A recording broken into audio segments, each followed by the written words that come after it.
Every parent lies, whether driven by fear, impulse, or shame.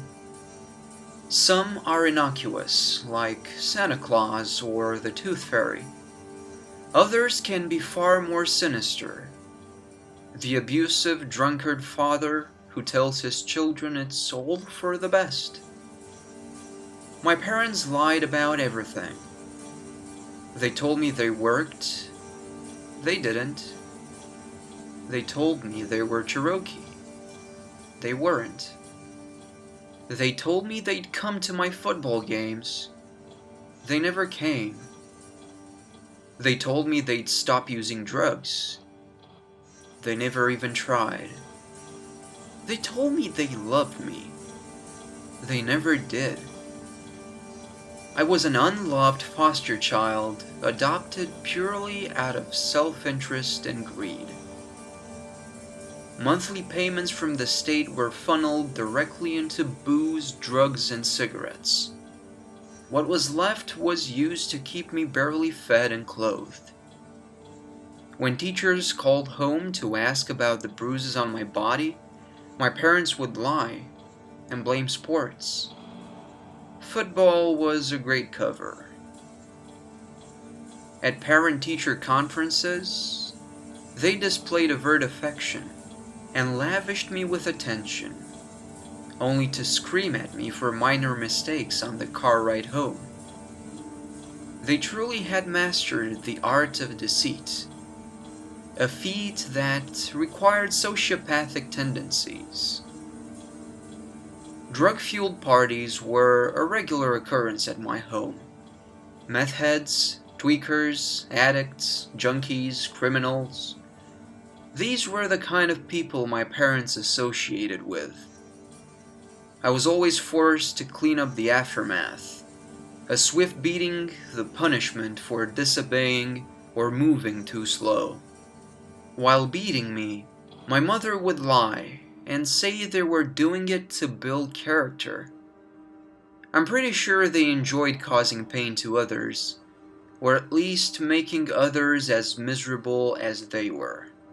Years passed by, and things only became worse. Their drug habit intensified, leading to increasingly erratic behavior. I was forced to commit petty crimes to support their habit, usually shoplifting or purse snatching.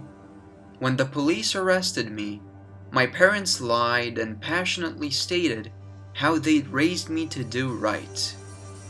Like every other time, falsehoods were taken as fact, and I remained in their custody. Despite the suffering, I never tried to leave, never told a soul what I endured. I wanted nothing more than to see my parents change, to do good for once in their lives. Change does not occur overnight, so I remained patient. But everyone has a limit. After 12 years, I could wait no longer. Every attempt to better their lives and improve their character had been met with resistance and abuse. Subtle and direct suggestions were cast aside like an unwanted pet, and if anything, their behavior only worsened over time.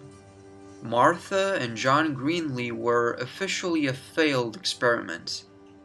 I would proceed no further. You see, I also lied to my parents, constantly. I was the true master of manipulation and deceit, refined over centuries of practice.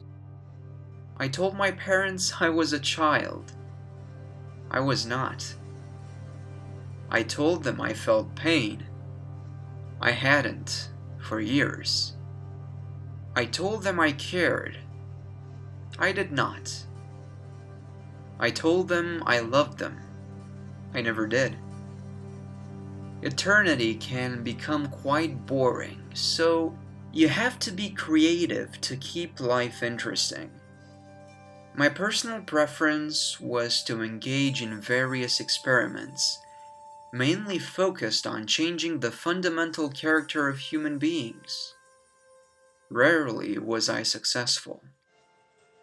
When the police came and found my parents with their throats slashed, I lied and said it was a drug deal gone bad. When they asked how I was feeling, I lied and said my heart ached.